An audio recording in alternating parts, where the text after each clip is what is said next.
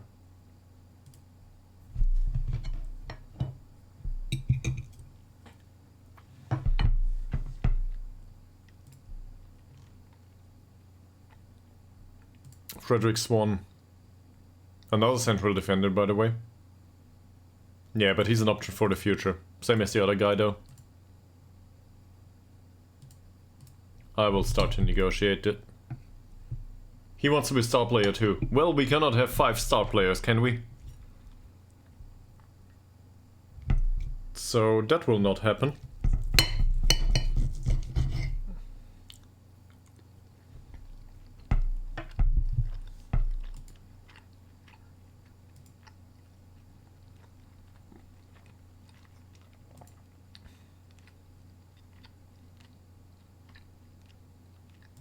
Well, we could try to play with 3 central defenders. Not that it makes any sense.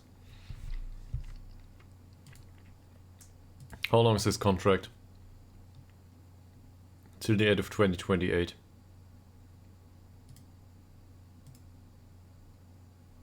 Nah. Let's not do this. We just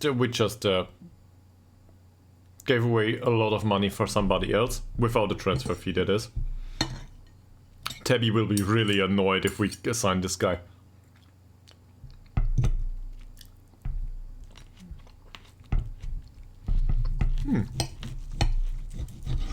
By the way, Tabby finished up in the 2nd spot last season.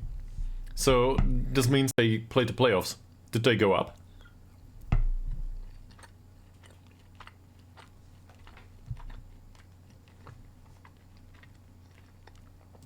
Let us find out.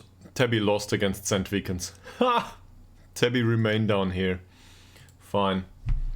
There's that. So no Tabby next season, other than facing him in the cup maybe.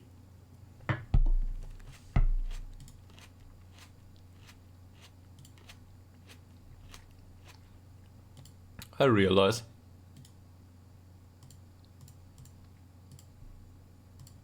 Maybe they want to buy him at least. But usually they don't. They're not interested in him. Alfie Taylor's contract with us has expired. Who's Alfie Taylor?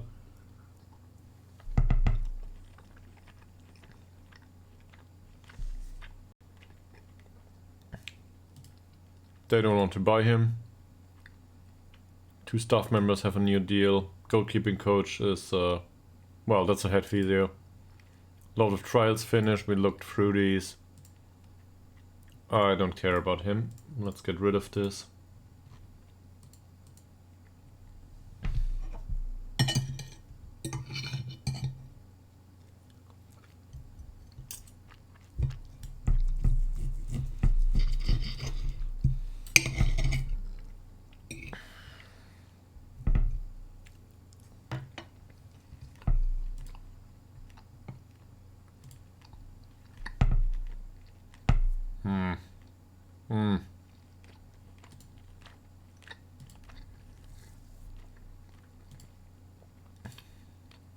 None of these is better than what we have. Aspen Kohler is decent, but I don't think I want him. We have the availability of a sports scientist? Seriously? Football Manager, are you trolling me? It's on the staff these days. Staff. We can have a sports scientist! Finally!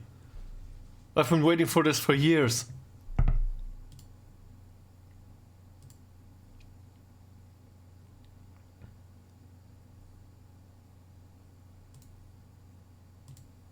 So, we want a sports scientist and we want him to be good at, well, sports scientisty stuff.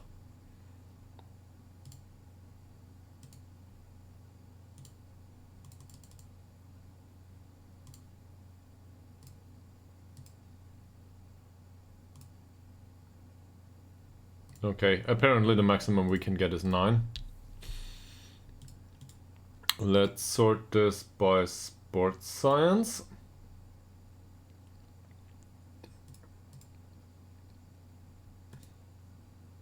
He knows about Croatia. Great. Balanced personality otherwise, so this is good. This sounds like Denmark. Klingenberg. Fairly ambitious. He was sporting. Philip Olsson, fairly pro. Sweden and Poland. Not bad. We do not have scouting knowledge in Poland if I'm not mistaken, so that would be great. I will not sign him. And neither him. So priority is towards Olsson if we can get him. I don't care too much about the money. I care a little bit about the money, it seems. That might be a bit of a bummer.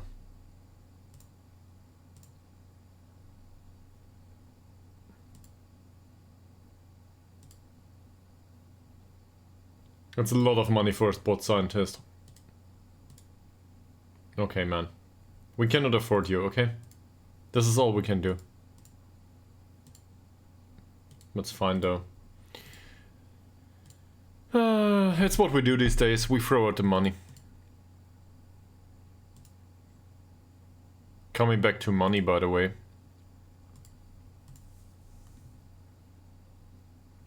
Let's offer them 3k, get this down to 250. This for 30. Make an offer. That's it. That's good. We can have this.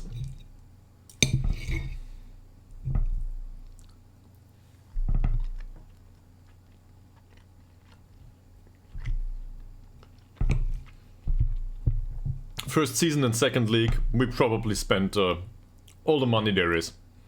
I will need to look into the wage budget later on.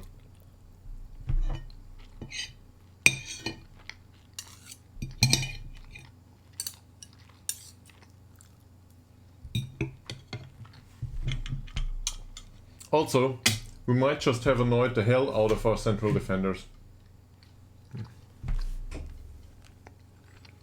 The existing ones, that is. Not the ones coming in on a free transfer, or more or less a free transfer.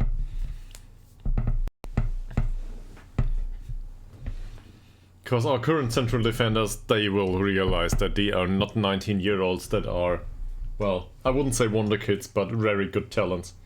And that central defender by Tabby, he's good. Overall, he's really good.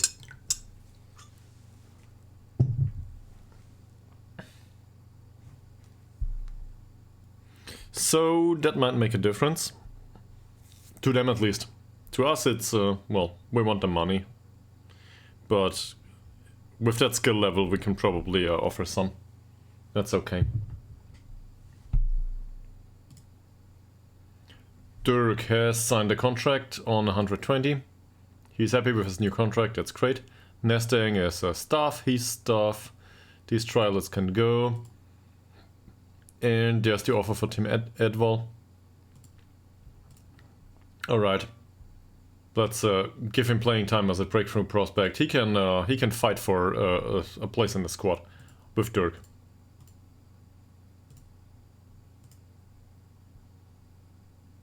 Oh, the next transfer window is at the end of 2028. Yeah, that's a problem. So we need to work with free transfers anyway. That said, I think this is a signing that's worthwhile. That's a bit much. That's a lot of money. For an option, that is.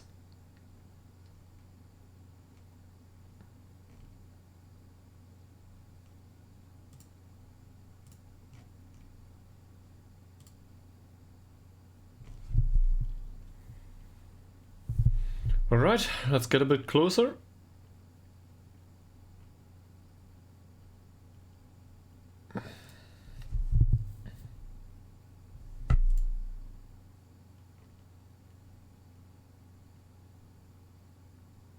That's okay.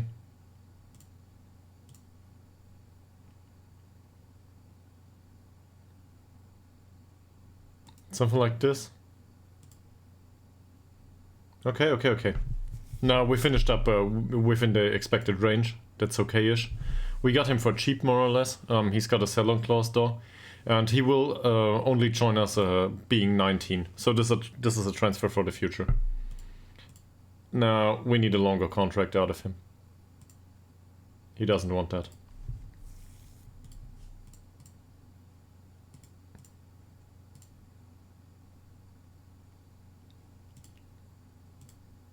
Okay. Yeah, we won't get it. Anyway, that's probably not bad business if we can sell him on later on, or if he contributes to the team. But it's not something for this season, so that's questionable business. You can probably argue at this point.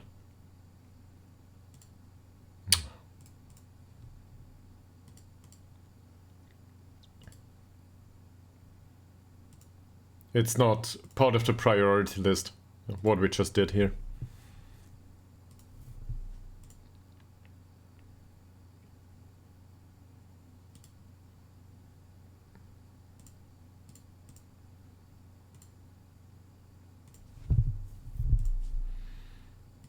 Can we get rid of this? I feared so. That said, it's not that's not bad. It's like 10 euros, whatever.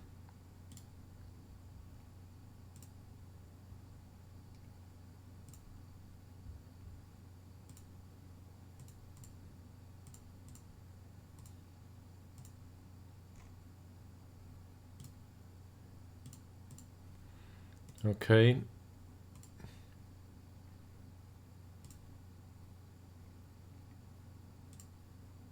That's good.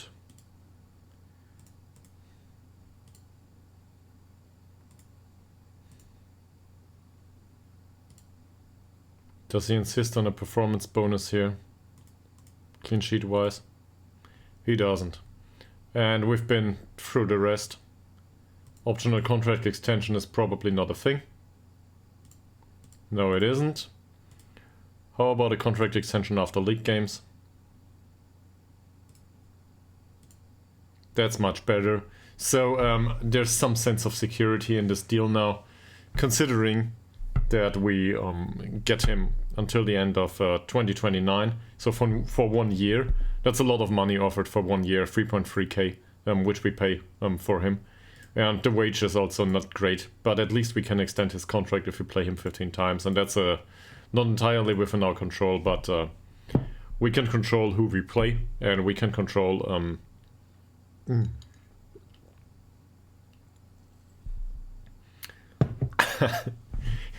Anybody excited for Mutiny? Oh, this will go through in July 2028 too. So, yeah. Anyway, anybody excited for Mutiny? Because this is a transfer for going forward. This will be in the middle of the season. Next year. He will not be around for half of the season.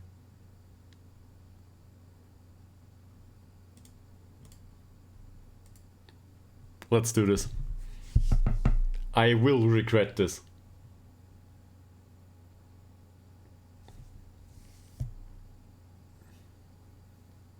So there's no transfer window for us. Apparently the rules have changed in Sweden. I don't know why. There's no winter transfer window in every single league, by the way, as far as I'm aware.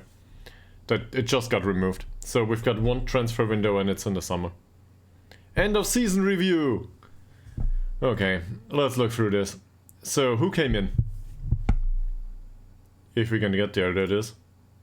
Hello? Great. Yeah. Sorted by average rating, I guess Nathan Lowe was the best performing player in the squad. This is strictly down to the fact that he scored 15 goals. So we've got that going for us. Smilovic. Zinedine Smilovic played as a central defender more or less the entire season. He was decent. That's okay. Came in from... This is a first division elite club. So... That's another no, this is second league, right? Yeah, this is second league. So we brought him in from a better club. That's okay. Dylan Morgan didn't have a great season, but for his first season this was fine. Same with Antoine Dirk. And they think that we overpaid for Kiruna. Probably due to wages. Yeah, same here. I agree with this. Theo Eriksson was not that expensive, but he didn't play that much.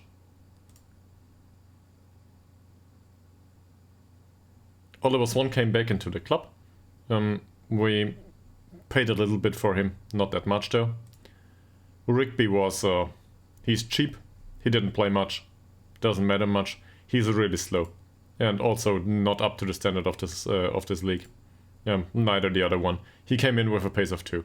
But apparently he trains well. I don't know, I might have to do something with the personality. Per Frenson, we just renegotiated. They will be annoyed by the amount of money we pay him going forward. Rio Mo was an error. I should have kept these 1,000 or 2,000 euros that we paid him. I thought we need a replacement for the Regista. We didn't. We have Oliver Swan. That's fine. Adolf Steinsson came in and he will go. I don't know. We tried to get some development out of him. It doesn't work. So we will offer him to other clubs and get rid of him. That's true for a lot of the players, by the way. Pejovic played 1 game. 6.3 rating. That's really bad. I think he was part of the youth game. The last game in the season we let the youth players play. Everybody was really bad. So yeah, don't think about that too much. Same with Jake Bradford, Pement and Bozaka. Pement is especially forgettable, and for some reason he's got really high ability apparently, but I don't see it in him. I think this is either I am the one to misjudge it or somebody else. And Jake Bradford came in from Tonbridge. He's a 20-year-old jovial, and he's on a long-term contract. Given that he's 20, he's got a deal until 2029. We can extend this and give him a contract that allows him to train full-time. He's in a mentoring group with some other guys. Let me put it that way. If he shows signs of development, we should probably give him an opportunity to extend his contract on a full-time basis. So there's that. Season results. Well, we got promoted. And besides the goal scoring, that was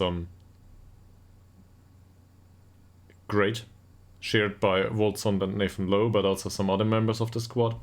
What was really impressive wasn't only these results here, 6-0 and 0-7 against FC Gude. No, really impressive results were back here. We were on a 15 matches unbeaten run, and some of these results were really close, but we managed to get by. And afterwards, we lost against Umeå, and it got tight. The race against for relegation really got decided with the game against Dalkurd. If we had lost against Dalkurd, we might not even have seen the second spot. So it was really close in the end. But we made it through. And that's what counts. Biggest win, was against FC Gude. We had a decent match against IFK Haninge. That was a close one, yes. And the goal of the season apparently was Lowe, who scored a free kick from the edge of the area. I'm not able to show you, or am I? But it was against Smedby. We scored 7 goals against Smedby, so yeah. That went well. They didn't stand a chance. And if we look at club finance, in case anyone's interested, interested. There are some minor improvements, especially matchday commercial and retail. This is great. No prize money to be had. Corporate and hospitality is basically none to speak of, and sponsorship is crap too. Nothing happened there. This is exactly the same. I don't know, for some reason it's going down. Broadcast revenue. And we had some merchandise sales. 400 euro. I am not aware of this. Probably this is the kit that I promised to buy from Ytterhogdals to hang it in the back here. Well, I said once we reach 50 followers, so I should probably do that. Yeah. On the other hand, probably being an affiliate and buying that kit would be a good idea. So, you know what to do going forward. Keep me company. Yeah. And the best 11 does include a lot of the players at this point that played this season. Oh, this is the best 11 for this season. Yeah, this is the core squad. We played them all over again. We rotated a little bit, as always. I don't know, 30-something players. But overall, this is it. So we managed to be manager of the month for April and May. That was during the Unbeaten series I was talking about.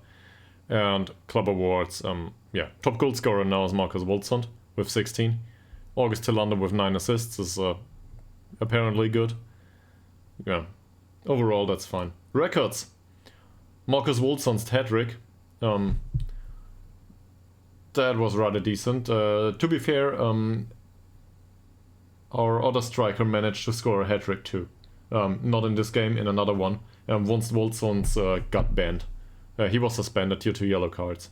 And, well, Anton Ishak came on and decided that 4 points of finishing are enough to score a hat-trick within, I think, 16 minutes.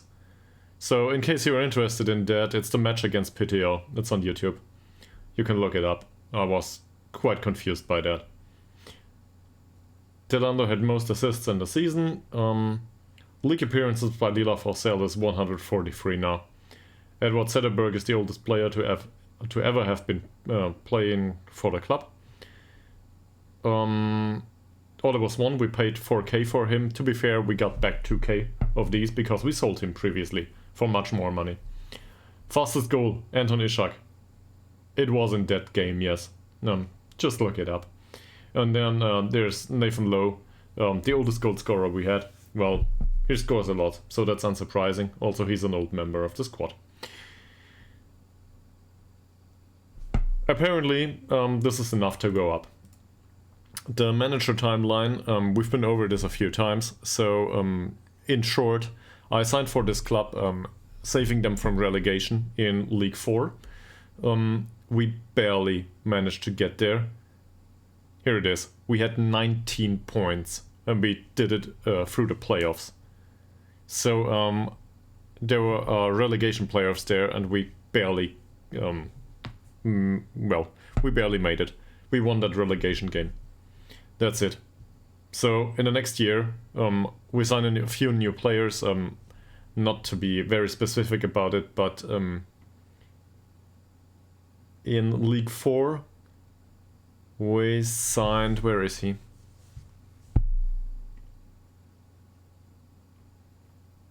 I don't see him here. Where's Ishak Al-Holmström? There he is. So we signed Ishak Al-Holmström. I'll just show him to you. Oh, okay. So he's got 19 jumping reach and I think 11 points of strength. A decent heading. He scored 20 goals in that season and shot us to promotion. So this is what happened back then. That was nice. So he's more or less responsible on his own for getting us promoted back then from 4th league to 3rd league. Next season we had basically the same, but in that season we just remained in the league, and we finished in 3rd spot in the 3rd league, and it was really close. It was the indirect duel against Dalkurd saw us not getting promoted because we lost to Vasalunds. I remember that, not so fondly. So we might have gotten promoted 2 years ago. That said, we have the better laugh in the end, because Waterloons went down 2 years later, and Dalkurd are still not up. And yeah. So we had another season that we finished third. Same problem. And then we had a bad season afterwards. Ytterhogdals Holmström and a few other prolific players left the club. And what's going on here? In the end, we managed to, well, Vasalunds went down, so we got our revenge, and Dalkurd didn't make it into the first league. Not in the first, into second league. We did though. So in the end, we leave them behind. And overall, we can say that a lot of, not the club rivals, but a lot of the rivals that we played throughout this stream are left in the dust at this point. So we can be really proud of that, especially considering the circumstances of the club. Always remember, this is a club from a village with about 500 people. So it's not like the club is 500 people. The club is tiny. Or maybe not. But it's a club supported by the local farmers. Yeah. That's club history for you in a few minutes. I should probably clip that going forward. August Tillander. He signed a new contract. That's great. He's happy with it, so we have no further problems. We went over this just right now. We got promoted. Great. Collective bonuses of 5.5k have been paid, and at this point we're probably in financial ruin. Not yet, but we will be. So going forward, everything about this club will be not spending too much money in second league. We just splashed the cash, a lot. And we will need to get through this. We'll see.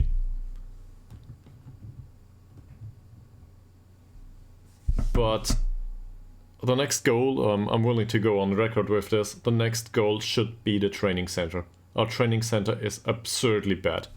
We have the opportunity to have really cheap stuff. So the goal in next season is to get one upgrade out of the training center and one upgrade out of youth recruitment. Both are absolutely atrocious. We need to improve these for long-term sustainability. And otherwise, well, keep the league. Like, keep hold of the league. Finish as high as possible, obviously, but if we go down, at least we have better bricks. So... Oh, we managed to win Manager of the Year. Again. That's the second time, I think. We managed it last time. Yeah, well, this is a record high, unsurprisingly. We spent 4 years in this division, and you can see it here. We finished third 2 times, and one time we finished 11th. That was a close season, by the way. We nearly went down last season. It was really close. So even if you do it the right way, with sustainability and so on, sometimes you sell out too much. That's happened to me. Sometimes you do not find the signings that you need. Again, that happened to me. On the other hand, we managed to find just the right signings this, well, the last season now. And hopefully the signings are good for next season. Or they can, how do I put this? Hopefully they can be competitive next season. And by the way, we won with the fewest points by a champion. I do not care. We managed to be Manager of the Year. That's great. Hopefully I do not have to do the All-Stars game. Hellström, Smilovic, Lowe, Tillander and Wolfsund are in Team of the Year. Not bad. And as you can see, a lot of players by Tabby, by the way. Tabby is another rather small club.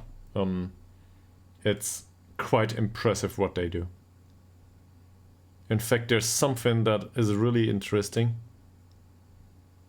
They have adequate academy coaching though. You can see that. This is where the youth comes from. So this is a feeder club to a degree. Yeah. This is a feeder club for Ytterhogdals, I guess it is called. That's a big one. Premier Division. So that makes some sense. And that said, they got basic training facilities and poor youth facilities, so they are not that much better off than we are. It's still quite impressive what they manage to achieve every single year. Mr. Romsas, I don't think we want. And Jon Berg. Neither. He's too old for us, I think. Target forward, that is. Would be a decent transfer, but I don't think so. And Hutanen, he's a bit... the goalkeeping's a bit all over the place, and I think we have decent options in goal. So Wolfsson on a new contract that's really expensive. Smilovic on a new contract that's rather cheap. The release clause is a bit concerning. And Nila Forsell is rather expensive for his skill level. So Mika Billon will probably not agree with this, but I think this is a decent deal. And hopefully we can make it through with him. Or without him. Don't know. And now we need to get through winter. We did a lot of business at the start of the, well, late autumn now. So there's no transfer window coming up. We're stuck with most of what we have on the books. Maybe we can loan some players out, but that might still be related to the transfer window. So not much to do there. Yeah. The young players might need to leave though. But it's not a case of might. They need to leave. Most of these. They are no good. We signed them to be worthwhile financials wise, and at this point it's not worth the effort anymore. Sure, we can have a lone army of 200 players too. I'd be okay with that, as long as it makes money. But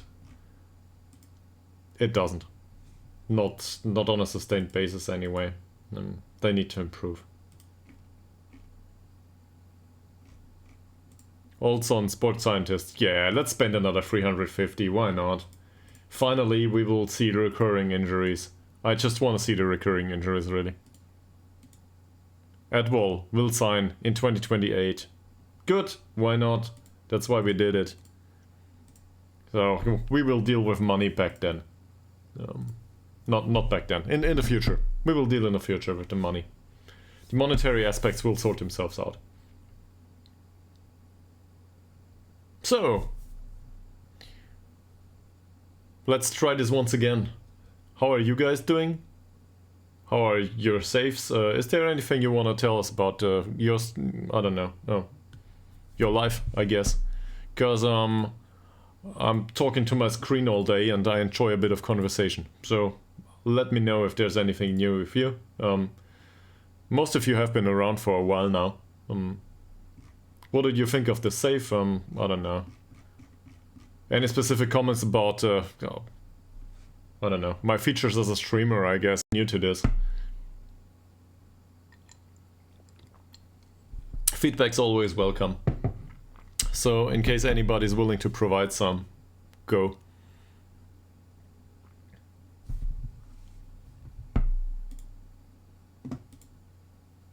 Otherwise, I will consider you a lurker army. That's okay. James Blunt.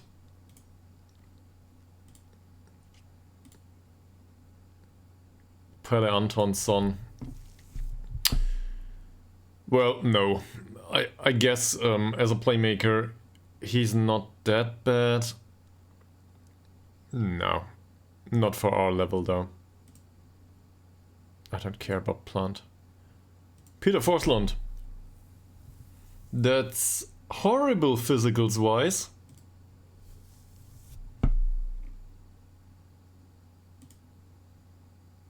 That's really horrible.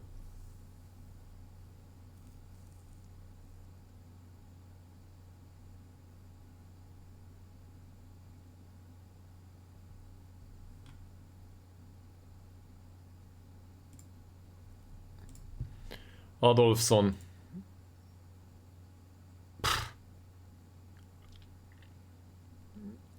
I don't think so. The passing's good, and look at that teamwork and so on. This is great. He's got everything to be a box-to-box midfielder in level 4. Backstream. White as snow and not good enough. Well, also, what's this? Ball-wing midfielder type? Yeah. No. Not good enough. Yasmin Maric, he's a deep-lying playmaker, shoots from distance, which doesn't suit him. Comes deep to get ball, and these physicals are horrible. If we could sign him on a youth contract, that would be great. He's resolute though. I will try this. Forget about this.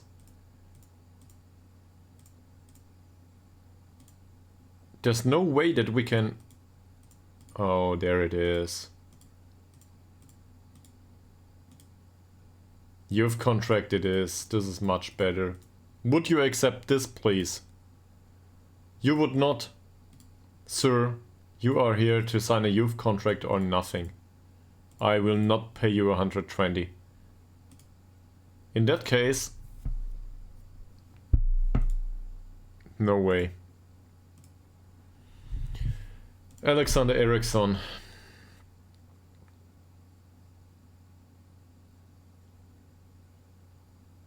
I don't think so. And then there's Johan Johansson. Same here. This is not viable for the first team. Yeah, neither as a development option. So these, all of these can go. But we spent a lot of money already, right? So that's okay.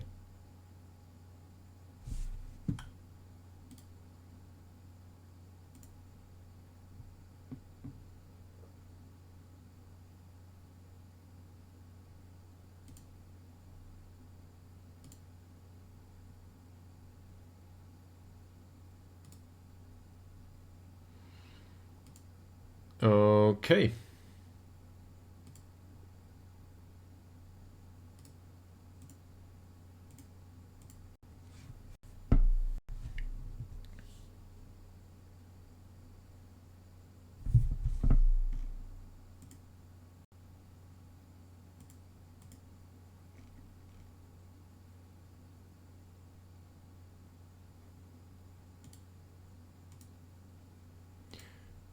There's a lot of information about players that we are all very familiar with that we don't care about at all at this point.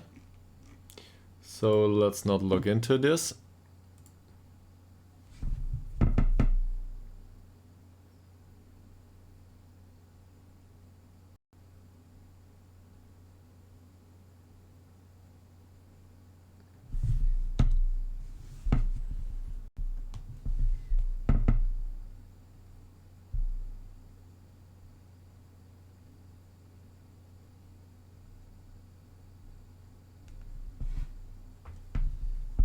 And then, in case you weren't aware just yet, so I kept talking a lot here, but I also run this on old hardware.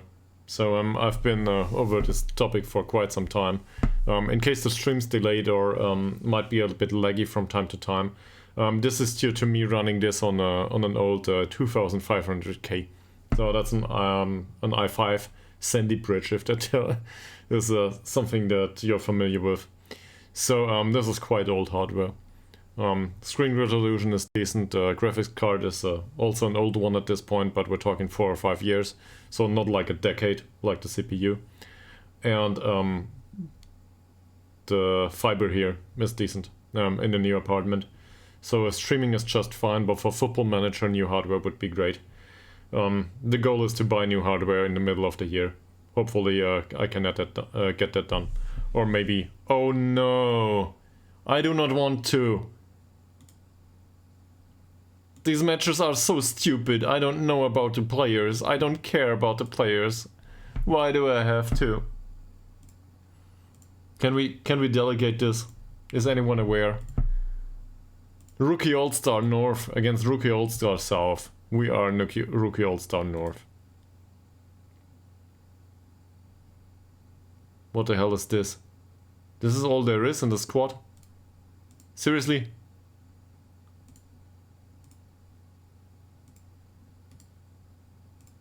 Well, apparently we will, yeah. let's have this game, I guess. This is entirely absurd, but why not?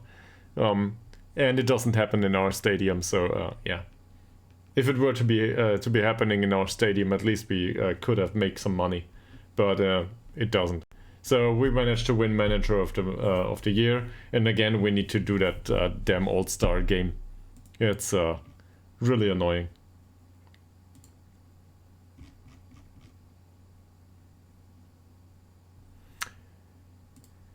So along the way, are there? Given that we are interested in some of these, let's do something like this, get rid of this. Let's have a look. Is there anyone with a good personality that we are not aware of? No professional players that are interested in a transfer to us. Fairly pro, there's probably a few available, I don't care. Perfectionist, well, we have one in the squad. He's shit. Skill-wise, that is. He's a great personality. Resolute players, there are some. And none of them are worth it. Who are you? Oh, I remember you. Yeah. So he's decent pace and acceleration wise. He's also a speedy boy, but rather expensive. So that's no deal.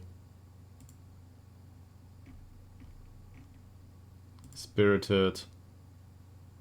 No. Let's get rid of the contract status. Same question. Nobody. So that's not it. No pros. One perfectionist. A 19-year-old at that. I think I remember him. Yeah, we might have sold him earlier. He's not great though. Right-footed for now. He will not do. I remember him. Model Pro, nobody. Model Citizens, none. That's it. Is there a good personality above here? Fairly pro, I guess. No great transfers to be had. So let's clear this. Let's have a look into A+ transfers. In case we want to spend some more money. I'm prone to get carried away at this point, right? Haglund. We have two options in the left wing back position. One of them comes in late though, in the middle of the season.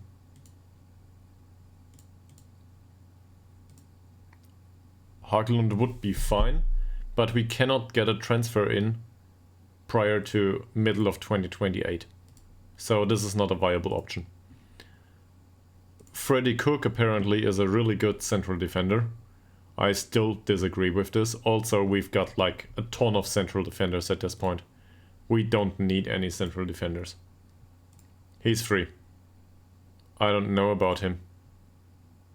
He's on a non-contract with FBK Balkan? Okay. What is this? Is this name so Balkans are a region in Europe, right? I am not aware of what this implies here.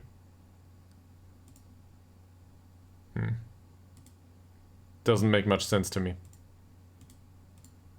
Can we get back to the player, please? Let's offer him a contract, a trial. He might come in.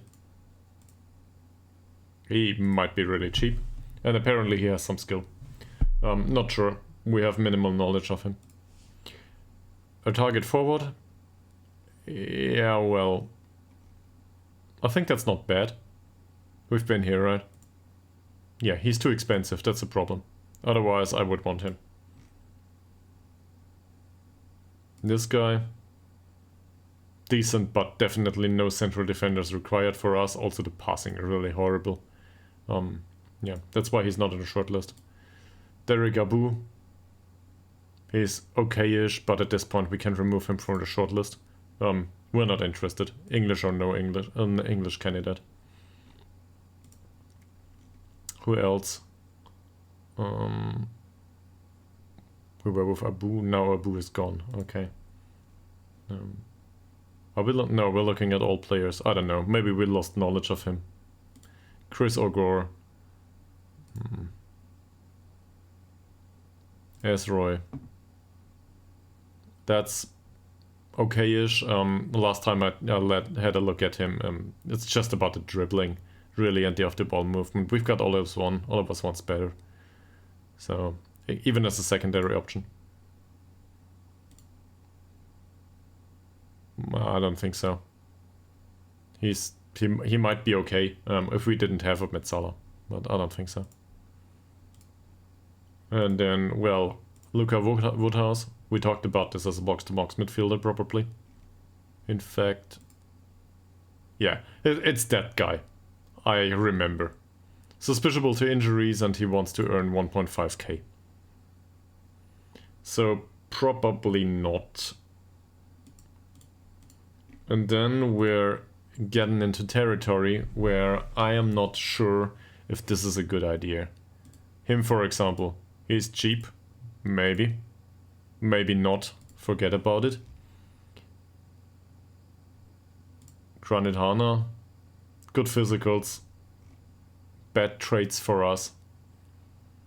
That would be okay-ish. But he's strictly a striker. And we have a striker. At least one, that is. We have two, in fact. So let's not do this.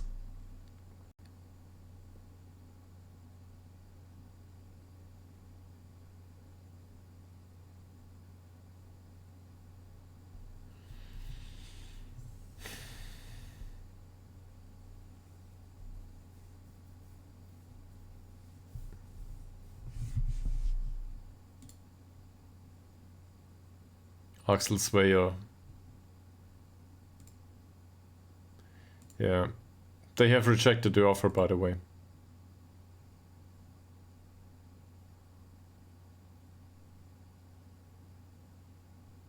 Okay. So the youth candidates are bad. Apparently.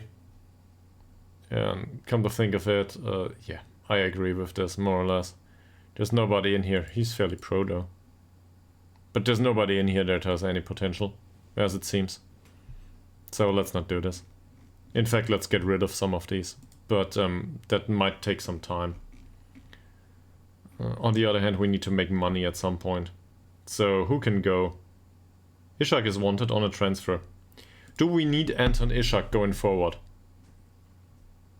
He's on a cheap contract, doesn't matter much. He's got a decent trait, he's got good physicals, he played a role, and now this role is no longer required, I think, or it might be required. How much are they willing to offer? Let's see. If we can make some money on him, that's okay. So let's sort this. This will be really messy. And not in the good kind. Not in the, like, world-class player kind. It will be messy to get rid of all of these players. And some of them are just errors on my behalf, and some of them didn't make it for some reason, and you know how it goes. Per Friendson we just extended. Greg Henderson needs to go, but I don't think his club wants him. Like, nobody's interested in him. Antoine Pouget, I think we extended the contract. Yes, we did. Emil Skillermo is no longer good enough for our future league. I do not want to take him with us. He's been a loyal servant to the club. He even made 2 appearances last season. He's on a non-contract, so we will release him on a free. That's it. That's the end of the story for him. It has been a well-sustained story anyway. That's enough. Jonathan Ytterhogdals is a problem. I wouldn't want to extend his contract or give him another one. He feels alienated. Yeah, sure. At this point, we should probably offer him out.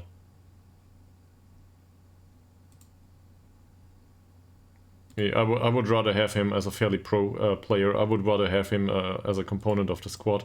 But he didn't play enough last season. due to Morgan being around.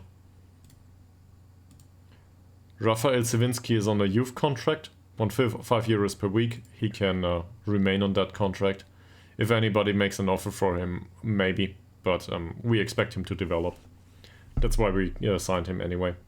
Luke Collins, he's absurdly close to developing into something that's useful. The problem is, now we would need to offer him 120 euros per week, and that's definitely nothing that we will do. So he will need to go. Probably on a free transfer, that is.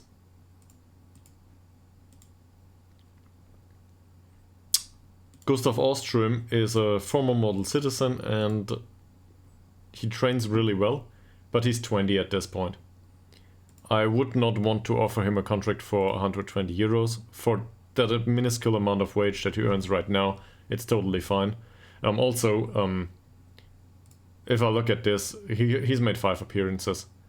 And, well, the form doesn't show it anymore. But he's a decent passer, despite his passing of 4.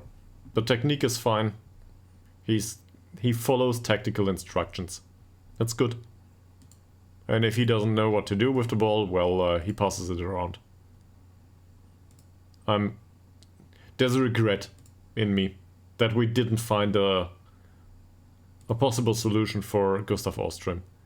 So, given the circumstances, nobody wanted him on loan. Maybe somebody wants him on a transfer. Bosaka is an error I made. He's really cheap though, so who cares? Playmaker type that we wanted to include in some sort of register setup. He might still be retrained there. At the age of 22, that's decent, but due to the personality, personality might be whatever. And due to the fact that he didn't play much or at all, he didn't make a single appearance so far, I'd rather get rid of, I would like to get rid of him, but he doesn't want to go. That said, maybe we'll offer him out anyway. Pejovic is a model citizen that we signed from Piteo. I do not think this is a bad contract decision overall. He's got some potential left in him, maybe. We'll see. That's a case for a loan, but not for now. Loan offers will come once the transfer window is open. Rio Mo will get released. We just dealt with this. We can also offer him out, but nobody will come for him. Oliver Swan is not on a new contract yet. At the age of 23, I think this is required at this point. And there's multiple viewpoints for this. So first and foremost, he's a Metsala. As a Metsala, he has most of what's needed. Off-the-ball movement and long shots aren't great. The first touch was 10 previously. He declined a little bit. He didn't play that much last season. He will probably get into the... How do I put this? He follows the heels of Morgan. That's a weird thing to say, because Oliver Swan is a long-time servant to the club, with a year of 1 year of an exception. But I think Oliver Swan can make it overall to play in second league in Sweden. He's got the potential for it. He comes from Göteborg. Yeah, we didn't sign him from there. I think he was with the club already, or we got him for free transfer. Yeah, but he's got the skills. Or maybe not. He's got the potential to play second league, and his contract overall allows him to remain with the club. He wants to be squad player. This is due to the fact that he didn't play last season, so I'm willing to ignore this. I don't think so. Impact sub maybe. Or fringe player, don't know. Yeah. Advanced playmaker he probably won't be. Impact sub? That's okay with him. And this is fine. No, not this contract specifically, but if we get rid of all of this and just try to include a relegation wage drop clause and I don't know, something like this. This is probably too much. This is overdoing it. But I think he might stand a chance to develop a little bit. We are so close. Great. Yearly wage raise, no. Got something I'm willing to offer. This is okay too. Let's get this a try. And where is it? Yeah. I want a contract extension in case he plays. Fine. Wonderful. Now we just need to get rid of the clauses if we can.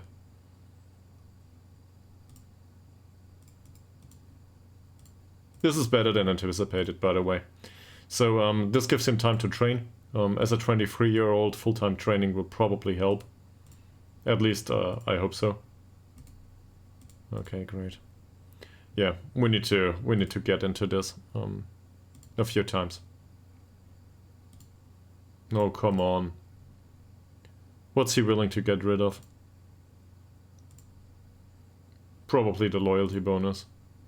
Can we get this down to 200? Yeah, we can.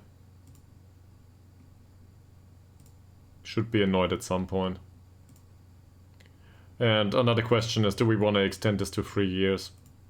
No, I don't think so. We've got the clause in here. That's probably okay.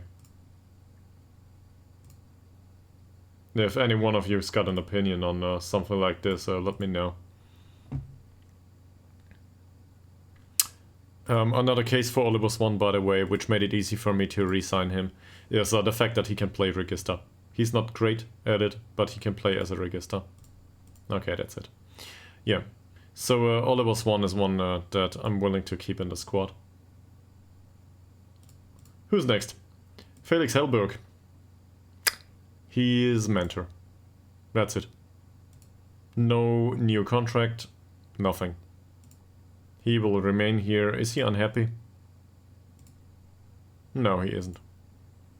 He doesn't expect anything. He can go, and he will, due to being transfer listed. So I'm sorry about that. Sead Korovic is a case for he didn't make it. We tried. He's got another year of contract. We will loan him out once more. In fact, let's propose a loan extension here, so we are done with it. Maybe we can get him out.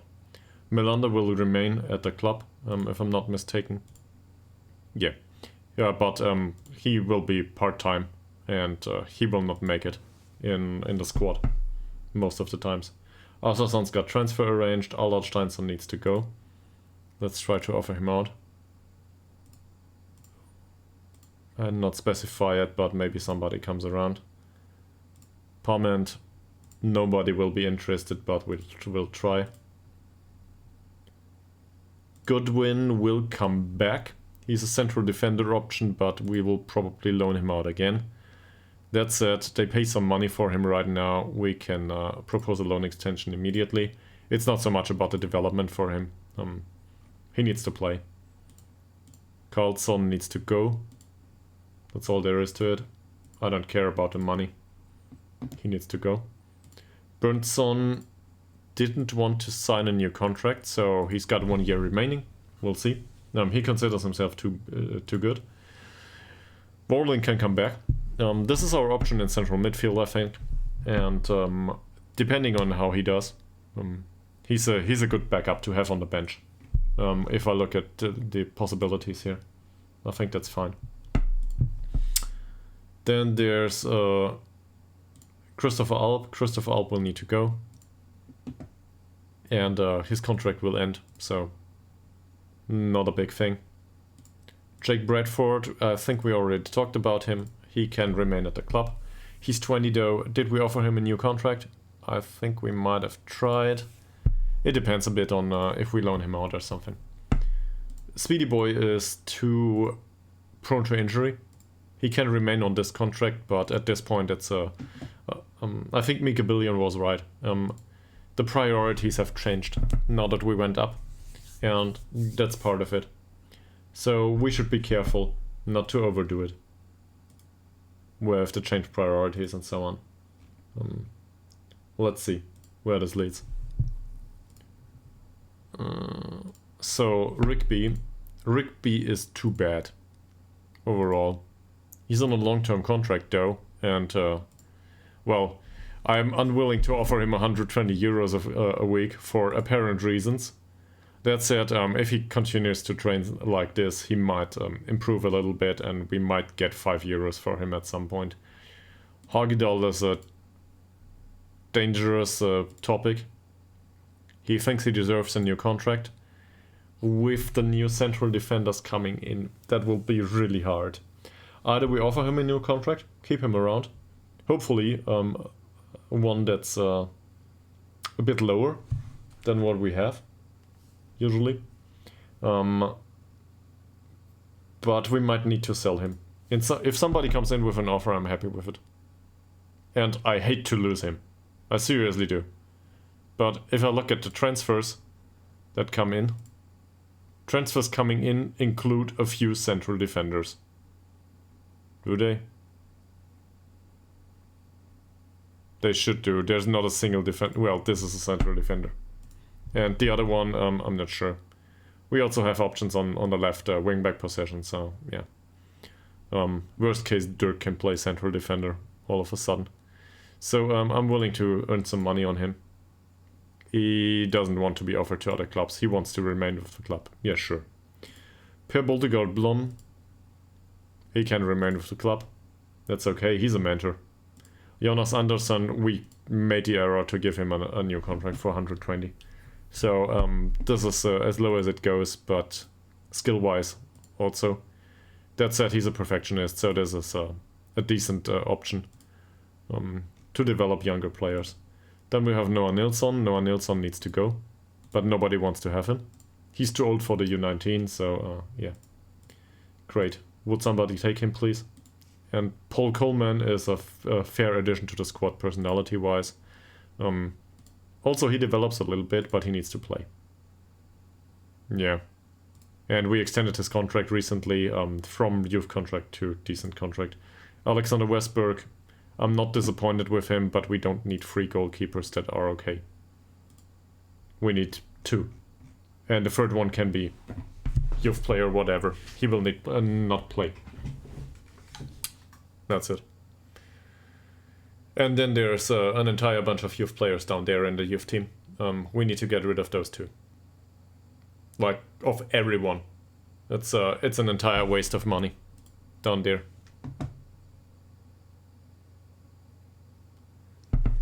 Yeah, Korovic wants better money. He will not get that. No, worst case, he rots in the reserves. Nobody wants Goodwin. Skillermo has been released.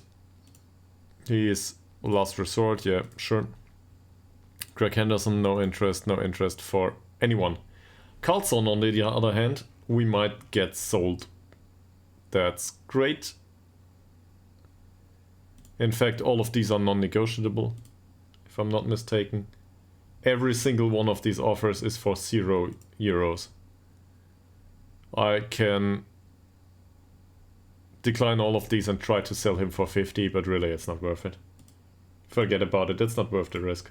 Let's accept all of these. He can go. Goodbye, sir.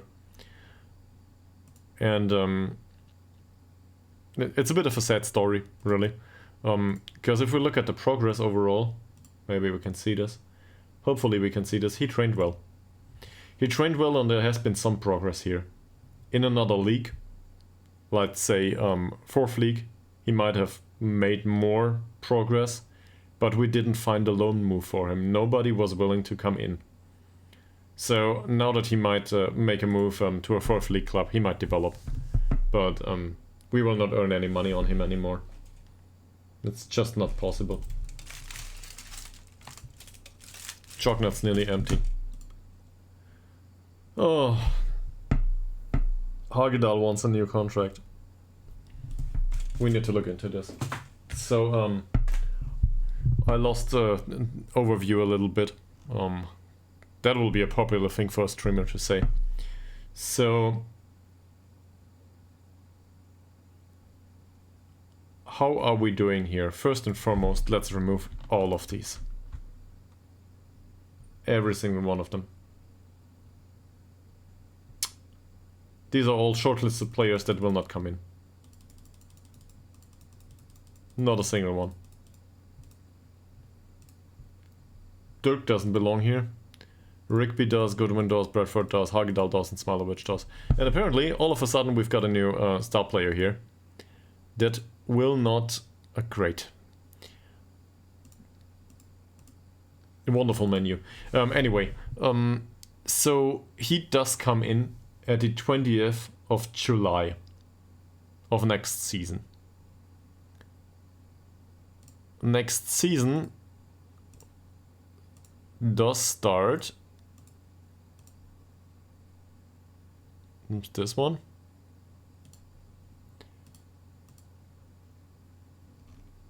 This is the old one, right? That's the old one. Goes until August. Yeah, it's over.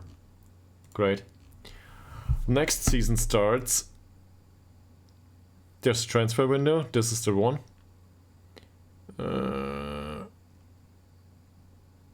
1st of April.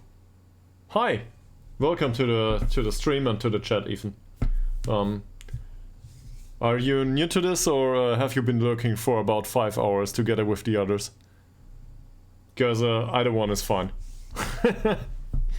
In any case, let me know what brings you to the stream and if I can help you with anything, or if you have any question. And also, feedback's always welcome. So, yeah, let me know.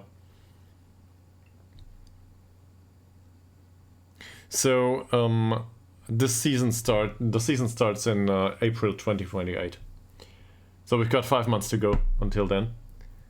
But there's 3 months without the central defender. Is there... do we know anything about the matches just yet? For next season, that is. Not for this one. No. So we don't know yet. We can have a look into into this season, though. That doesn't help us much. Great. So my problem is, when is the first game? Because if this is 10 weeks of pre-season and they start in July, which I do not think they do. Yeah, we can just pick one of the clubs, right? Sure, we can pick one of the clubs. So this is the league table. I don't know who played the first game. Doesn't matter though. Schedule should still be on. There we go. Yeah, that's it. So they played the cup in a few months, and then they started in March. So next season we expect the season to start in April, so not in March. But we will have to deal with 3 months until the transfer window opens, basically half of the season, without the player that is needed. A central defender. That's additional information that was required. So now we know that here, in the squad planner, this guy will not be available for half the season. We offer him a ton of money, but he will not be available. And given that he's got transfer arranged, he might as well play with Tabby. So hopefully he can get some match experience there. Smilovic is available. Do we want to go into the season with Smilovic only? We've got Hellstrom, but he plays on the left. Oh, 4.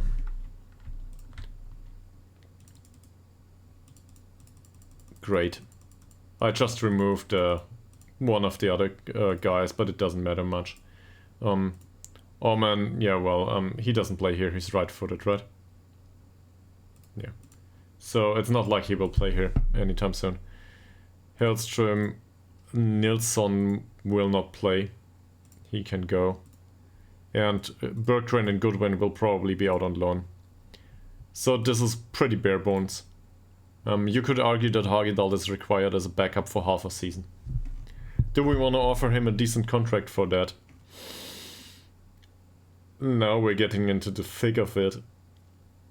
Is it worth the money to have a decent, well, probably decent cover for half a season? Or do we want to go with the youth? Because he will be unhappy if we do not offer him a new contract. Reflecting his ability, yeah. Let's see what does he consider his ability though. Is there some information about it? It's not.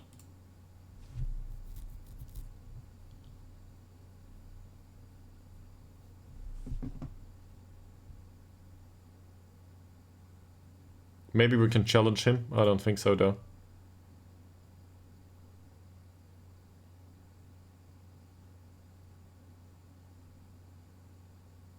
Yeah, he's influential. So let's not do this. So we will offer him a new contract and afterwards we will get rid of him. Hopefully we can give him a contract until the end of 2028 only. So 1 year contract at this point. Fitness coaches. This is all rubbish. I don't care. Most of it is rubbish anyway, skill-wise. Fitness coaching 7 is not good enough. We've got a fitness coach for fitness coaching 8. So, if we want to sign a specialist, he should be better.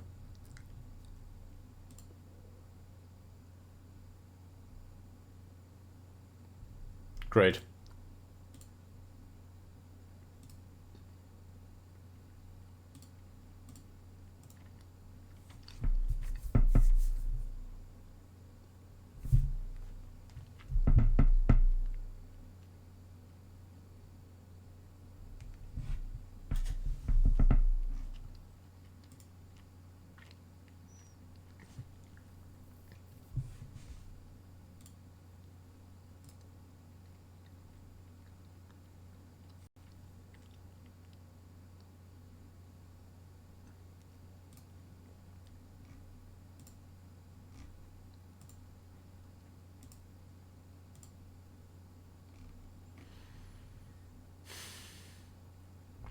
I see Pond is still around. That's wonderful. Hope he sleeps well. That is.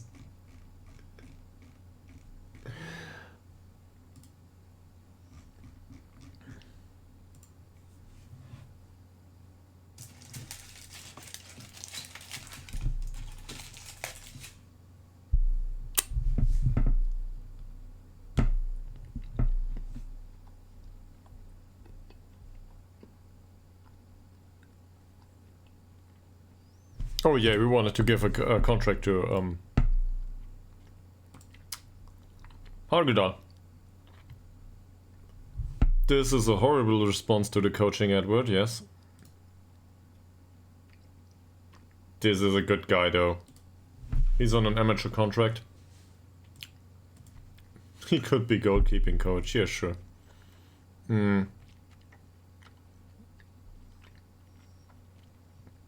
Not bad, but he will probably retire at the end of the season. I want to look into the coaching attributes here. This might be worthwhile, even prior to looking at the money. So as a coach, probably not as a goalkeeping coach. Goalkeeping coach, he isn't any good. Well, in any case, if we have the extra space for a coach. Fitness coaching is 7. That's okay-ish. Mental is 10. Tactical is 11.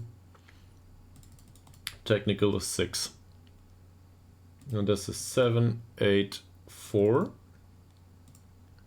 Which makes him...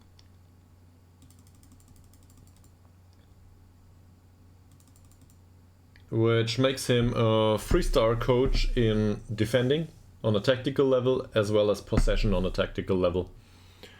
We probably could have guessed, yeah, given the attributes. Still, this is acceptable. Now either we spend on coaching at this point. Let's see, training coaches, and there's the assignments. So we're talking tactical defending or tactical possession. Tactical defending is done by somebody that can't do anything else. Not much anyway. We got him for cheap. He's still on a cheap contract.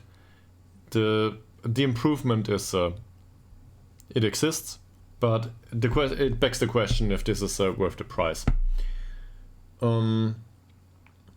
Same with tactical possession training, maybe. Tactical possession training is a bit different. Tactical possession training, he would be an improvement in 2 categories actually, because nesting would be capable to concentrate on what he's good at. So that would increase 1.5 stars, if you want to put it that way. 1 star in tactical possession training and 0.5 star in tactical attacking. So that's good. And there's an argument that can be made about fitness training too. He's a 2.5 star coach in fitness.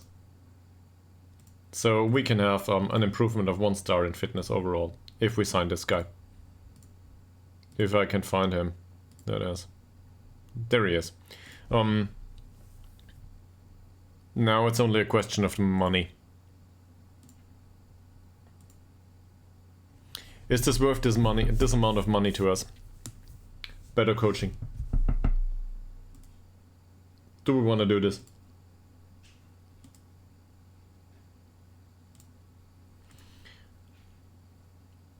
Probably, but I'm not sure about it.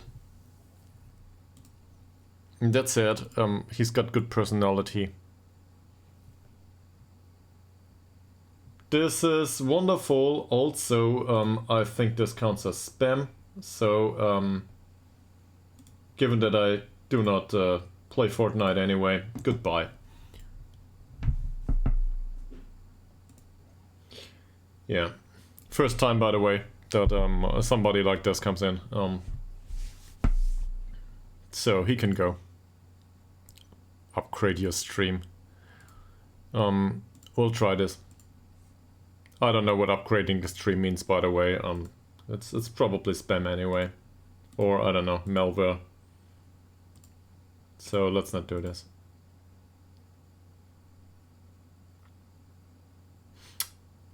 We will try to sign him for 220 or something on a long-term contract. Maybe we can get to an agreement at 250. Or maybe not. Long-term is good with him. Come on, man.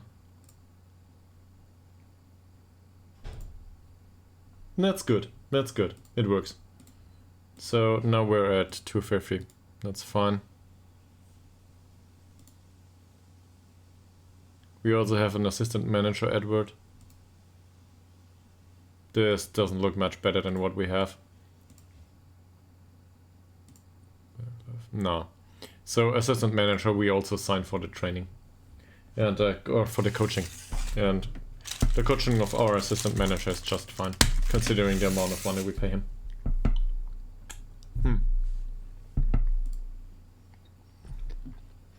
We need to have a look into the club's staffing requirements, by the way. So yeah, we've got 1 spot open for coaching. So we can sign a coach, that's okay. That should probably do. So that will improve our coaching somewhere here to an appropriate level. And now that we have a sports scientist, there's another interesting thing coming on, at least to me. He's good overall. Personality though is not that great. And his, well, I don't know, is this his brother or something? Maybe. Or they're married, I don't know. No, might be.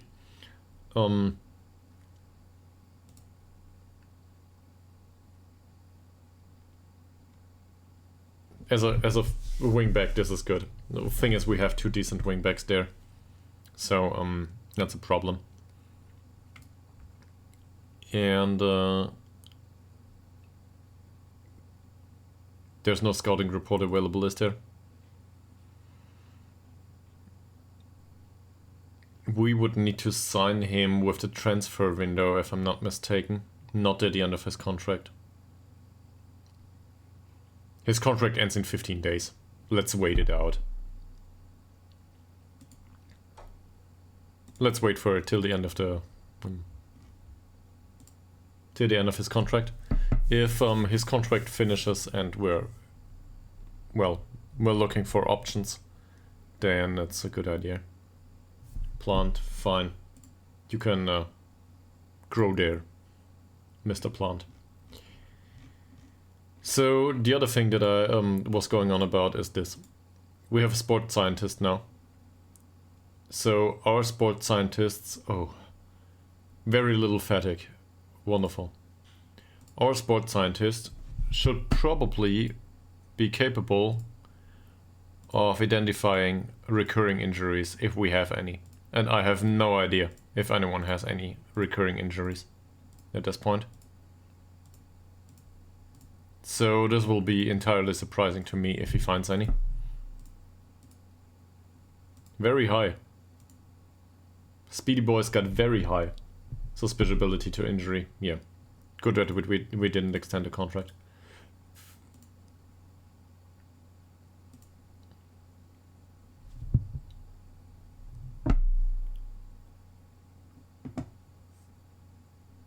I didn't know that. So, he's got a recurring pulled calf muscle. That's a low-grade injury though. But, I was not aware. This is a new one. And he didn't have very high suspiciability to injury previously.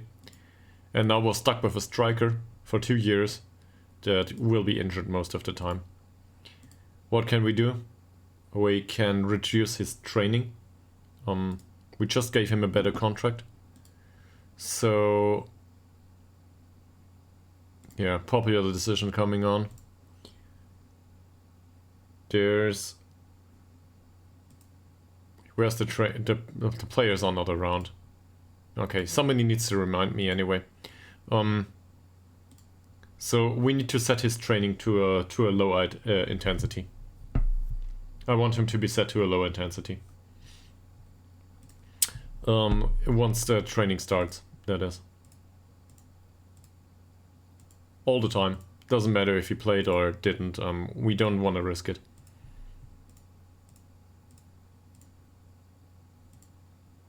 Otherwise, this looks good. I think we're through the squad once, right? Yeah.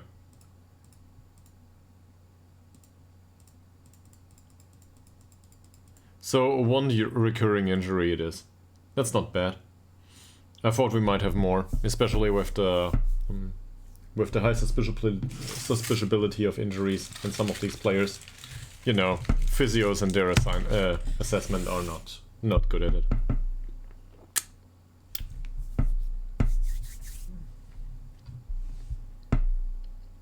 Improve your stream here. Thank you very much.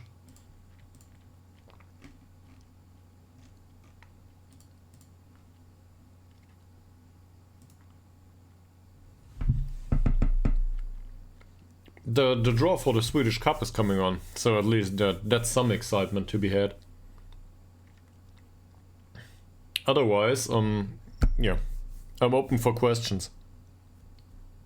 We have some time here on our hands, so let me know. Oh yeah, right, Ytterhogdals wants a new contract. Thank you for the reminder. Let's get this. So, important player, probably not. Regular starter, maybe. I think he's a squad player. At this point. They even want us to sign him as an emergency backup.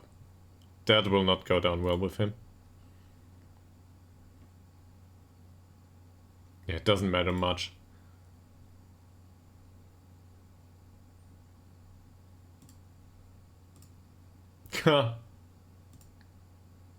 Okay, important player it is. He locked it. So let's see. That's not bad though. We will just remove all of this. Slap in a nice little clause for a relegation wage drop and hope for the best. Okay. Apparently the best is not available for him. Let's get rid of this. This is only once he plays. So we can pay this. Maybe reduce it a little bit. This is performance based, so I'm fine with it. And as I said, nice little relegation wage drop. No. Let's give him 150. Why not? This is okay. This is not. Relegation wage drop of 25% maybe. We're almost there. Great. So, let's gamble it. I do not depend on Ytterhogdals at this point.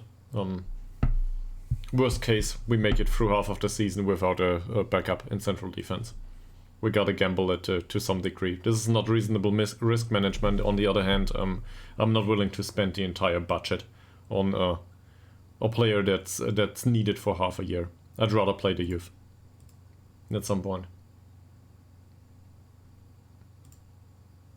That's okay. Good, good. That's a lot of money though.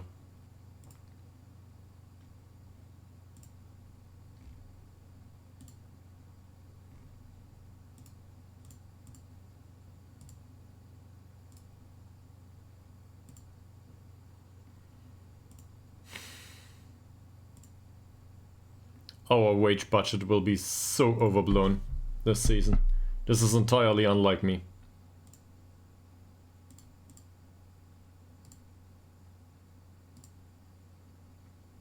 This can go. He considers himself an important player. He will start to complain anyway. Just because he will not play as an important player. He will be on the bench most of the time. And then the complaints will start and we will see.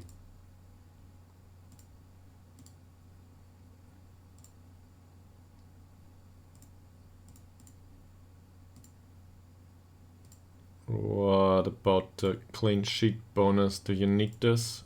You don't? He does.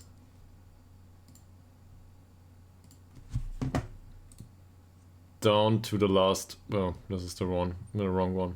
Down to the last euro we will try. Okay, cool. That's it. Do we want to include clauses? Definitely not.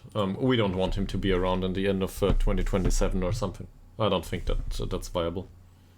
So that's no good.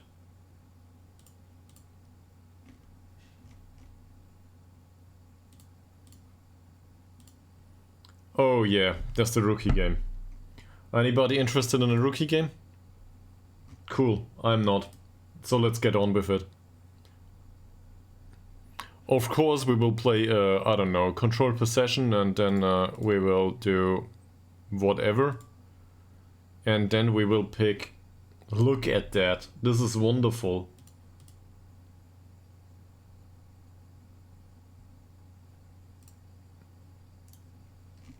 I guess we put the players on the pitch that are available. Why not? Something like this. Who are you? He's a central defender. That's it. Pick the rest for me.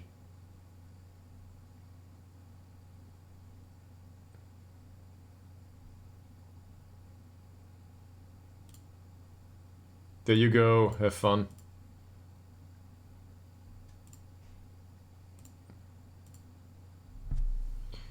For some reason the players didn't even get included. So this is a game. Great. We are All-Star North, I guess. There's no stars available for some reason.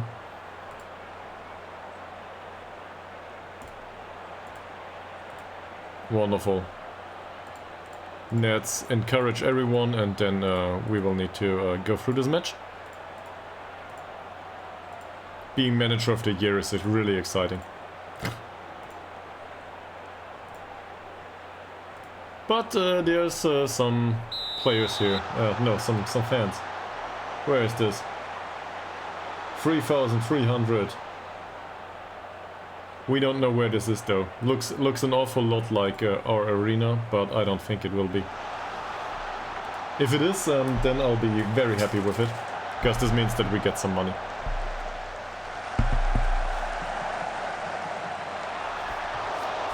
We are the white ones, I think. Yeah, we are.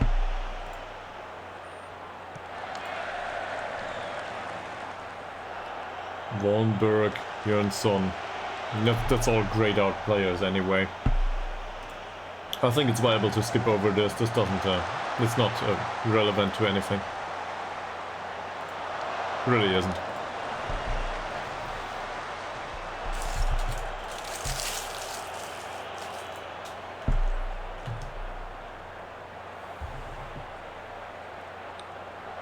That should be offside.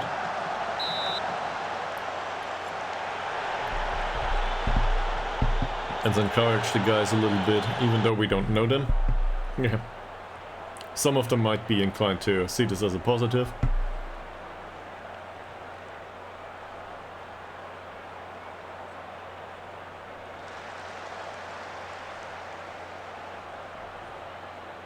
It's so weird to play an all-star game without the stars of the season. Last time we did this, at least we had access to all the players that we didn't know about. This time, it's all about great old players that nobody knows about. So, I guess the rest is on vacation. I don't know. Interesting kind of doing this. We will create a chance here by Jörnsson. That's red. Wonderful. Apparently, we might stand a chance to win this after all.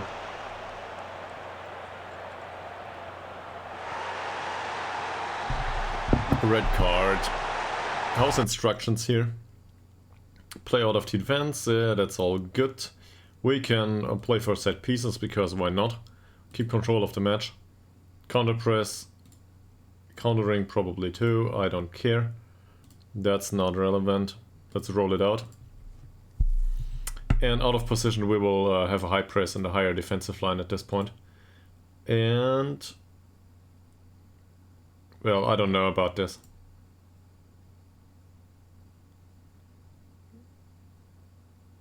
This stuff though, this looks decent. So now we should be well in control of the game. House possession. 57 at this point. Yeah. We've got this. So we should be able to score a goal at some point. Jörnsson. Wallenberg, there it is. Does this count? Apparently some of the TV stuff is off too. Doesn't matter though. We might get another award here. Great, now we can go with time wasting for the entire game, because why not? So let's waste this all-star game away and finish with a 1-0. That's totally fine.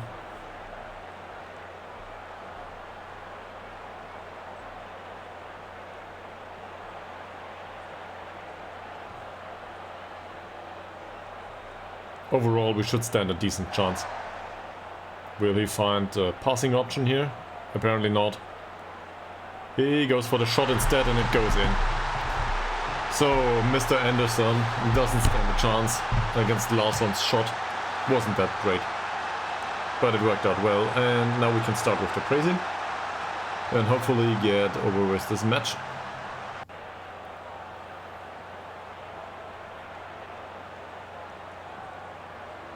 Being up 2 goals and all. There's some concerns here with the yellow card. But we can just take off Wallenberg in the second half. That's okay. This is fine so far. There we go. Tactics wise, I don't think we need to do much. There's no central defender on the bench. So let's tell Mr. Wallenberg that he, first and foremost, he can play as a central defender and stop taking more risks. I don't know who came up with this tactic.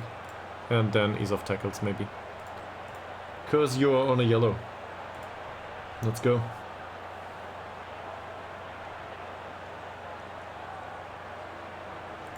Ooh. Here's a scene for them. Kruger. Oh, we gave away a goal. We conceded one. And also, we're no good at this. For some reason. We do not control possession very well. I don't know why. Maybe they have all the all-stars. Kamer. Hallström. Hits the post. There's another scene. Hedström, Jörnsson. There's a cross. Olsson. Just wide. Just wide. But overall, we don't stand a chance, if you look at this from shots taken perspective. And I do not know why. Can we substitute a few?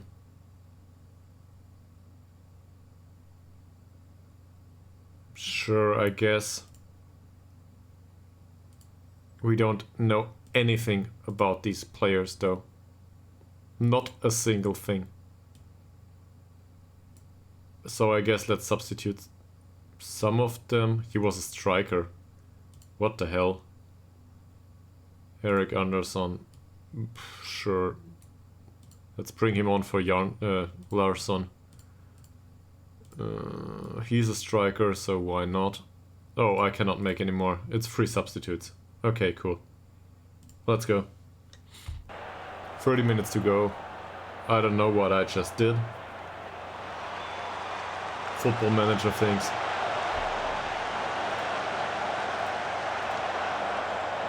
That's well done, so far at least.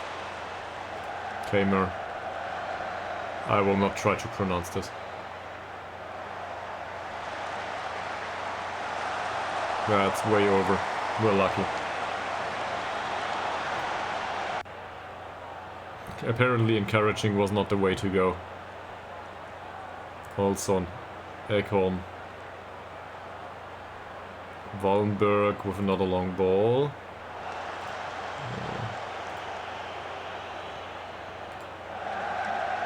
Carlson. Kramer. Well, that was a tackle. There we go, 2-2. We might see penalties after all. I was hoping for a faster game. This is really annoying.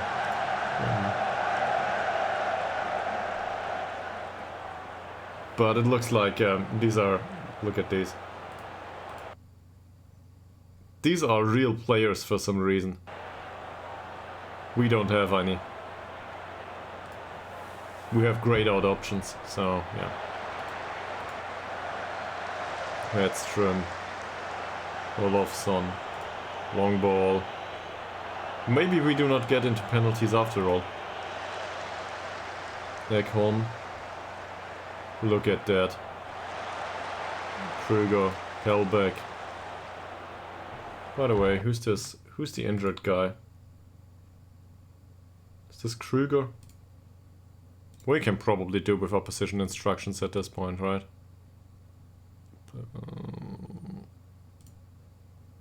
That can go off. Slightly higher tempo, please, and that's all good, that's all good.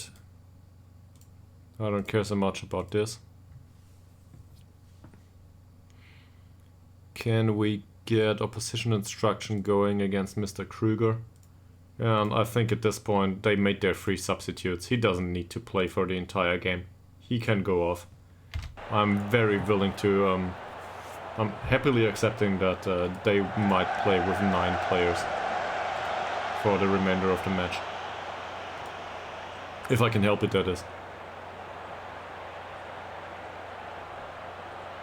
Sundström. Nice penetrating pass for Jönsson. Seriously? What kind of striker is this?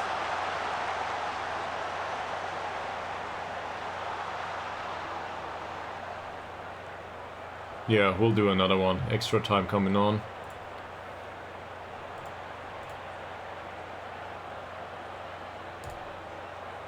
Pfft. Nobody cares.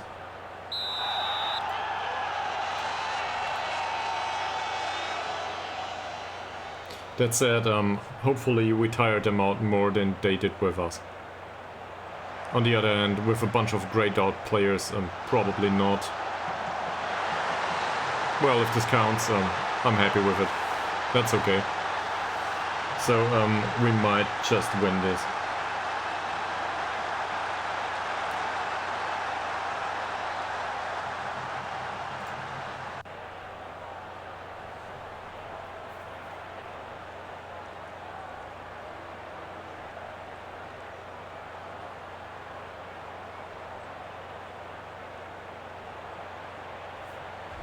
Great.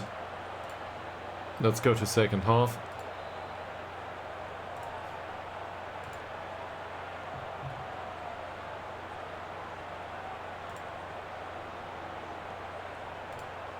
Not much happening here.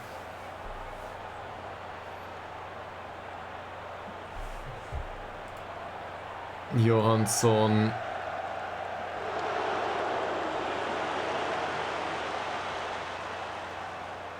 Please don't tell me we give away another goal. No. Pressing works. At least for now. Come on, kick him in the heels or something. Yeah, he's exhausted. A waste of a chance. This is no good. Ostrom with a rather long ball. We specifically instructed them to... well, apparently we didn't. What a pass. What a risky kind of a pass. And there's no defending going on here. All back and we concede another goal. I should probably have instructed all of them to play with low risk, but yeah, it's just too annoying for this kind of game to take it serious.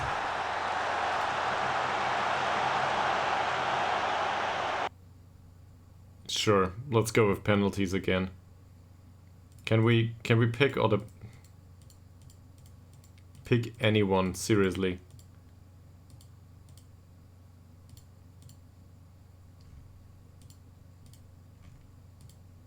There should be an auto pick option, but the thing is, we don't know about any of these anyway.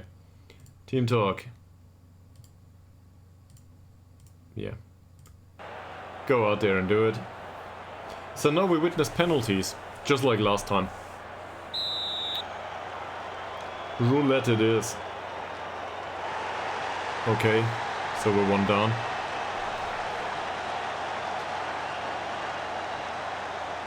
This is our central defender for this game anyway. Well done. Kruger, he's injured. Maybe our goalkeeper can do something right today. Not that one though. Jönsson. I don't even know the position anymore. Well done.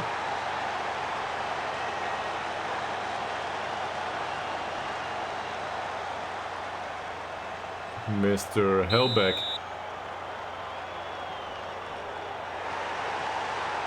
Okay.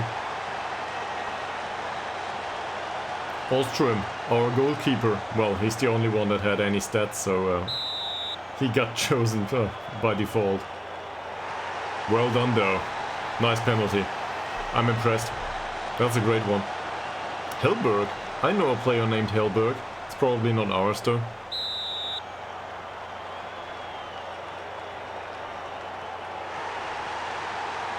He failed. Maybe it's ours. I don't think so though. Sundström. I don't know him.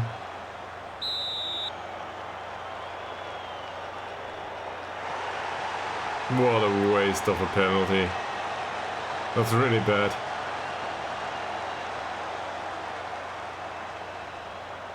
Oliveira. Yeah. He put it into the right corner and, well, the goalkeeper went for the left one, so not a chance here.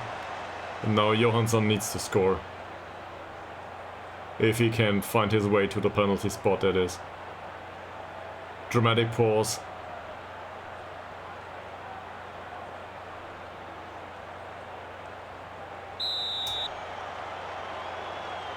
Can he... He can. He scores. So, one more iteration coming up. This is against the nerves of our penalty takers every single time. Carlson hits in. Not a chance for our keeper.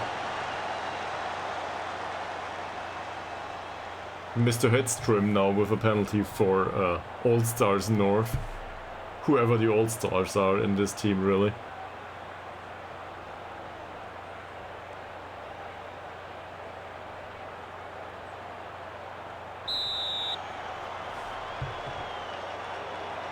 scores though. This might go all the way to 11. If we continue to do it like this. I need a drink. Let's see.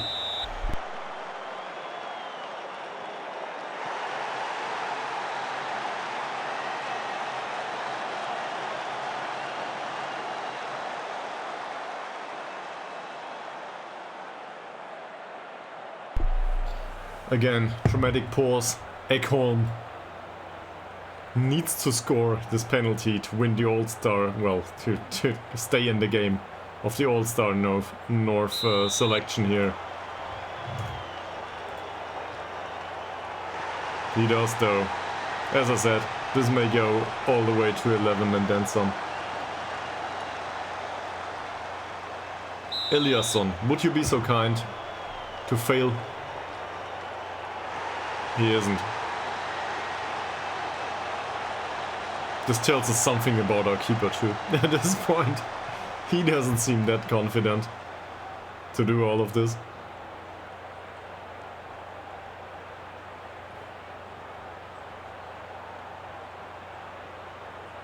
Also, a quite good penalty shooting so far. I don't know why. With the grayed out players, probably some of them shouldn't be able to score. He does though. What a penalty.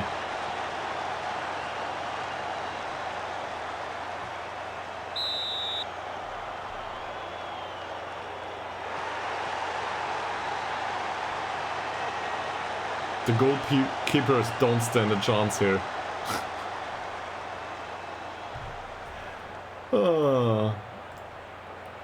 Bengtsson. Not Jonathan Bengtsson though. Somebody else.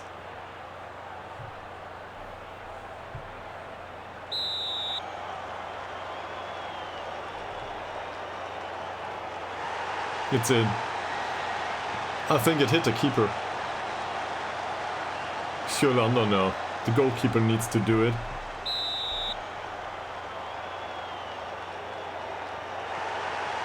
What the...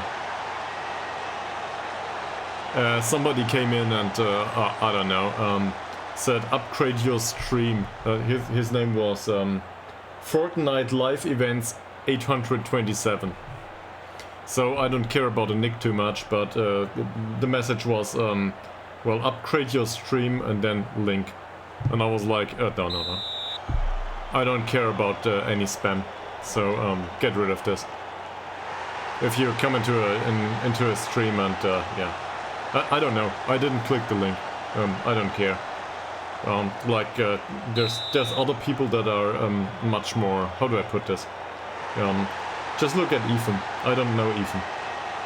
Ethan 12,098, however it's pronounced or whatever it identifies as. So whatever.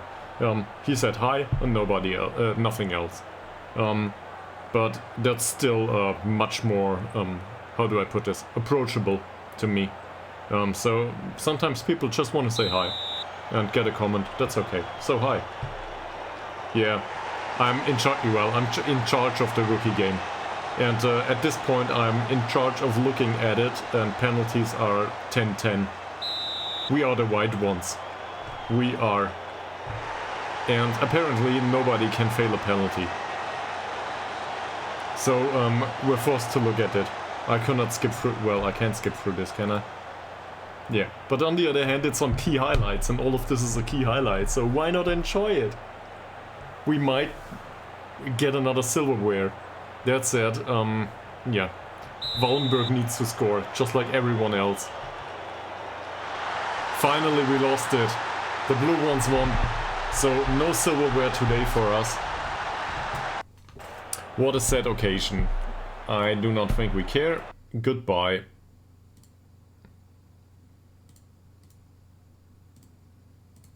Bye. I do not know any one of you, and you were grayed out players anyway. I don't know what happened. There's... He's from Vasalund, so that makes some degree of sense. Larsson? This guy doesn't even exist. I don't know. He was sent off. He exists at least. But this is Swedish First Division South. What's All-Star about this? I don't know. This might be some sort of bug. Seriously. So we were in charge of an All-Star game whilst everyone was on vacation, and the 6 players available that were not on occasion. So that's probably signings after vacation started. That were the ones that picked for the All-Star game, because they had the biggest average rating of 6.6 or whatever the average is if they never played a game. Yeah. Doesn't matter. He's available though. On a non-contract. Decent physicals, don't you think? Why not? What kind of club is this? Swedish First Division South. Yeah, this is, yeah, not that bad. In any case, doesn't matter.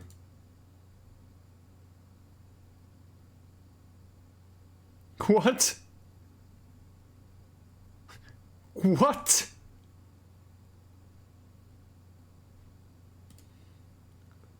Rookie All-Star records. Seriously, I hope we never get to manage one of these again. This is one of these features of Football Manager. I would be happily declining these. Yeah, this is more important. So Ytterhogdals will be available for the next season.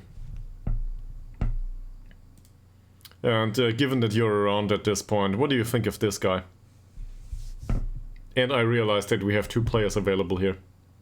He will be available in 12 days on a free transfer. And no, there is no winter transfer window apparently this season. Rules got changed. Are you aware of this by any chance, by the way? Yeah, neither do I. But same with the strength. That said, overall he's decent, isn't he? Got good traits too. He's not great, but he's decent. He might make it in second league. Yeah. So, scouting report doesn't tell us any much. Personality-wise, he's crap. I'm sorry to put it like this, but fairly sporting and level-headed isn't great. Oliver Swan got a new contract, and now the wage budget looks like... Prepare for it. 3.27k. We are entirely out of our mind, and this doesn't include the player for 450 that will come in. You probably missed that. Also, we spent some money on a coach. Yeah, I might have overspent a little bit here and there, but I will show you the player that I overspent on immediately, so at least you can suffer with me. I don't know, the rest of the guys and gals here seem to be more of the lurker kind. So... definitely no intensive language course. I will show you. I will show you. So we've got a new coach. Training coaches, here we go. Where is he? He's here. We can get rid of this, and now we got 1.5 stars improvement in one coaching category. And for some reason it's tactical possession training, which suits just fine with our, well, overall approach to the game. So that's okay. And now I will show you who we spent money on, besides our own crappy players. Oh, by the way, August Tillander's concerns have been resolved. We took him off the transfer list and he's got a new contract. The only person that didn't get a new contract so far is Speedy Boy. So, you want to see money? This is where the money goes. This guy, we already signed previously. He will have a part-time contract and it will be bad. If I'm not mistaken. Doesn't care. Or it doesn't matter. We don't care much. It's not about the money here. This guy is our star signing this season. Well, he comes in the middle of 2028. On a 450 euro per week contract with clauses that are really horrible for us. That said, it's probably the best central defender we've ever seen. At 19 years old. Yeah, in the middle of 2028. Because transfer window apparently got removed. The winter transfer window doesn't exist anymore. Yes, Yes, exactly. I will show you. Doesn't matter where we go from. For this season, the rules include 2 transfer windows, but that's the last time that it works like this. Next season, transfer windows get removed. We have 1 transfer window, and it is in July. That's in the middle of the season. No winter transfers anymore. So you are stuck with the players. And it is the same for the leagues above, by the way. I didn't check first league. Let me have a look. This is First Division Elite, so it's the same here. There were 2 transfer windows previously. Next season, there will only be 1. We have been warned about this. And then we've got First Division. They have 2 transfer windows apparently. For some reason. Next season though, 1. So, in case you're not aware of this, I don't know. Ask around in Sweden, I guess. You're far more capable of doing that than I am. Maybe you can Google it or something if you're interested. I don't know. Also, substitution rules changed for some reason. 5 out of 7, now it's 5 out of 9. Why is it never 7 of 9 anyway? Yeah, that's how it is. So he will come in really late, and we will vastly overpay him. That said, he will be at 20 at this point, and with good potential overall. He can play all the day in second league, so one of the others will start to complain.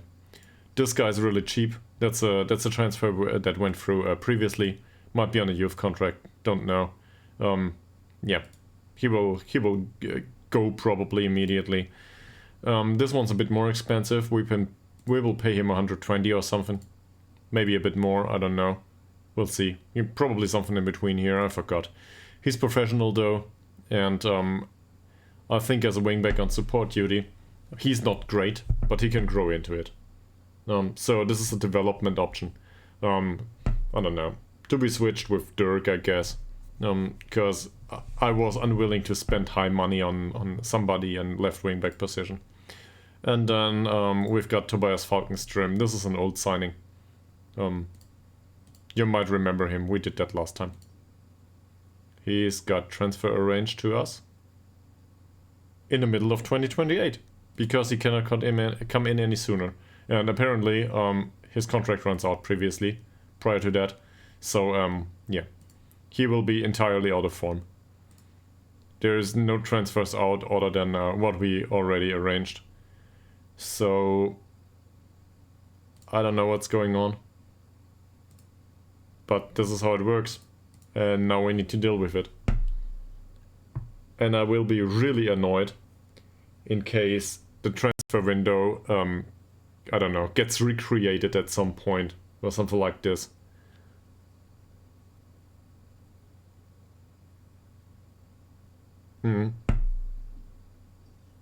I see.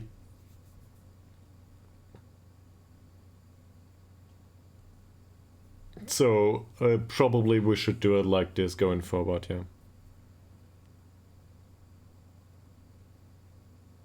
Usually there is a second. It has been that way every single season. Yeah, this is what I'm used to too. It should be something February, March, something like this. It has been like this for every single season. Apparently this changed this year. I do not know why. And I guess, I don't know. Maybe there's a randomized stuff with the rule changes. So none of these has good potential. Let's see if we missed... I never looked into the youth team really this season. I accepted that they are all crap. More or less. Unambitious. He's fairly pro. Good penalty taker. Decent first touch. And not much potential. Problem is to give them a youth contract at this point. How much the youth contract? 9? Comes deep to get ball. The stats are really atrocious. Don't think so. Setterström. Nah. Lindbergh. I guess with that beard we need to sign him even at the age of 16. Rodolfo Morin, no. Persson, no. Victor Nilsson, no. Did we, by any chance, did we replace the head of youth development at this point? We did not. We need a head of youth development. Somebody that's remotely viable. This cannot stand going forward. On the other hand, probably for next season that's a waste of money. Because our youth recruitment is still horrible.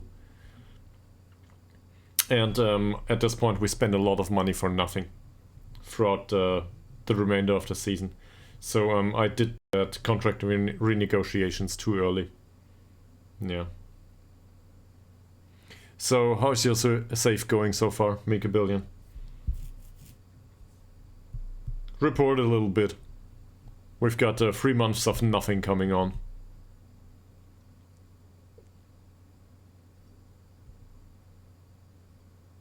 Okay, yeah. There's this weird thing called work you do from time to time, right?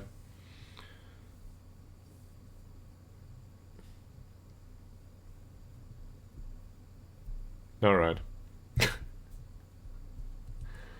Yeah, that's great.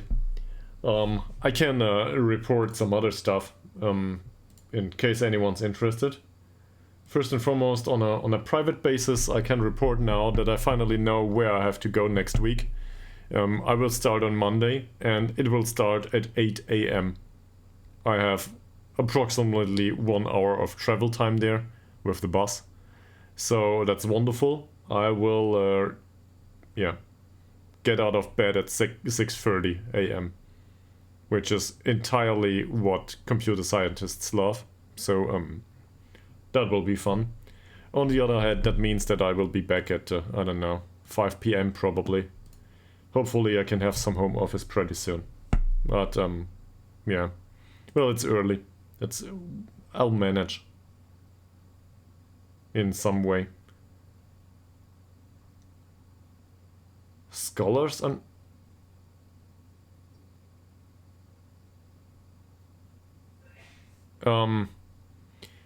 8 to 5 usually is regular office hours, yes.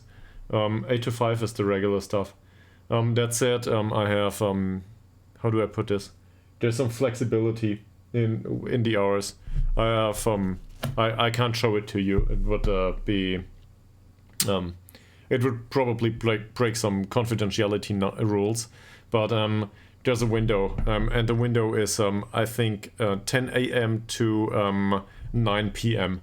So going forward, I think the flexibility is okay. Okay, this is the youth signings for this year.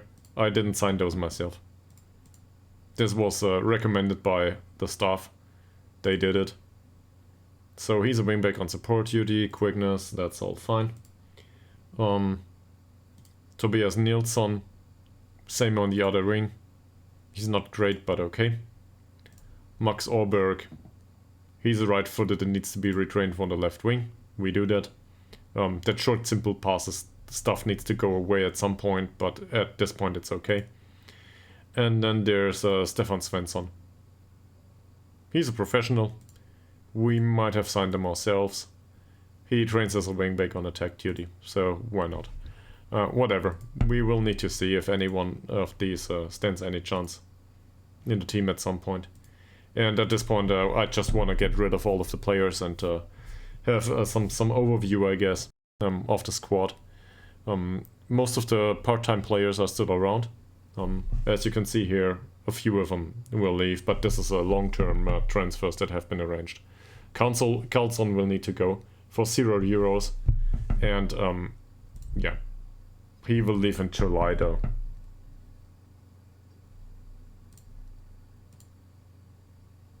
No, he will be out of a club. Yeah, forget about it.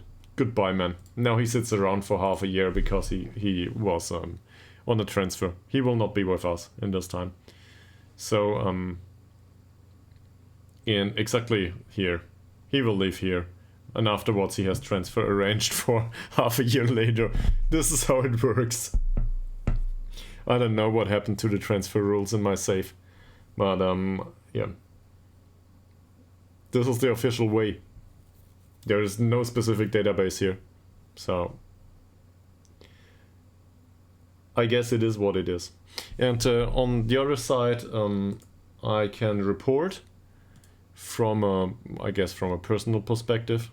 I'll go through this in a second, or maybe not at all.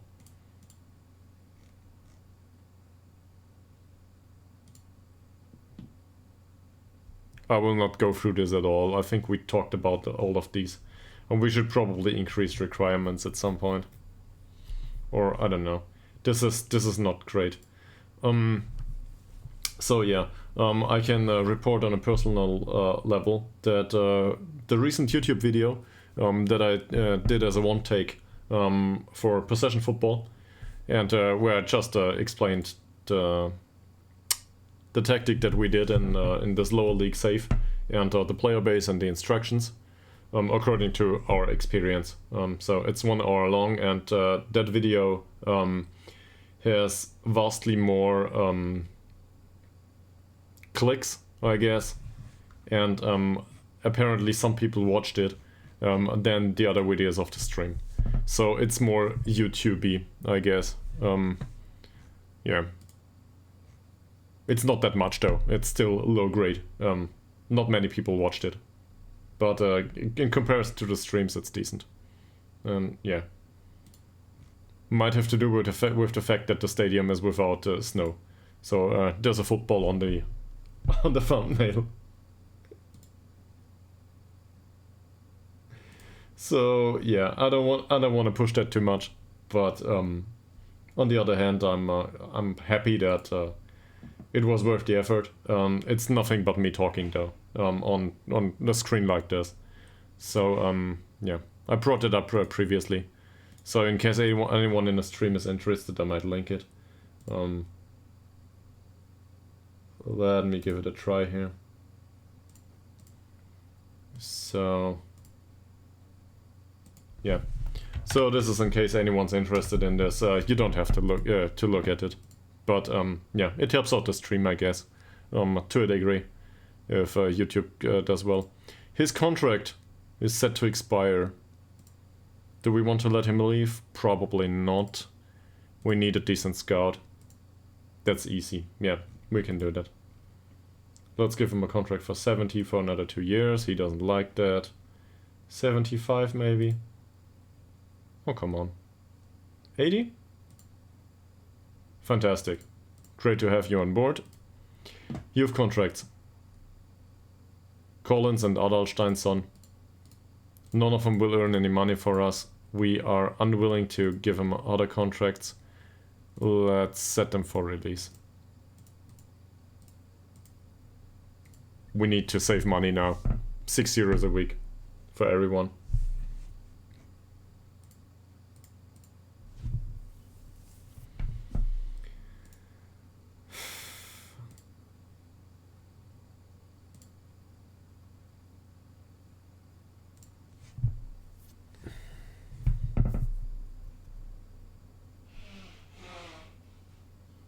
There's an elephant outside my room, by the way. So I guess my girlfriend's home. I should probably yeah, spend some time with her at some point.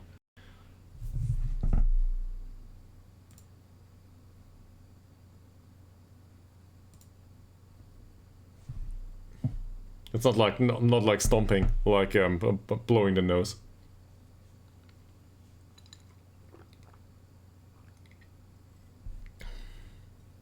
Don't you get any wrong pictures? Yeah, it does. And I will probably pick it up tomorrow. We've got the rest of the week. But to be fair about it, yeah, okay. So, given that the rest of you have been lurking anyway, Mickey Billion, by the way, do you have an idea? Can we raid somebody else? I never raided anyone. Do you have an idea? Because I'm not, I don't know. I'm not one to know this.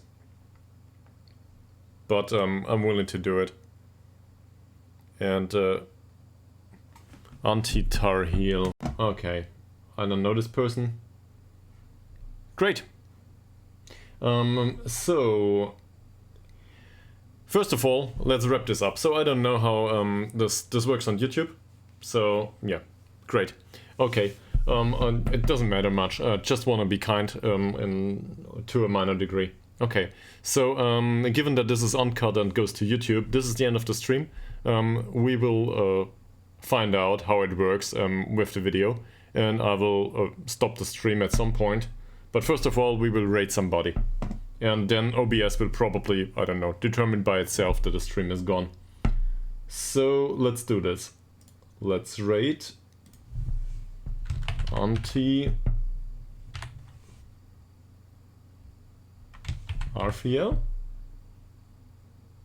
I can't find it. Give me a second. Tar heel it was. Okay. Let's give this guy a chance.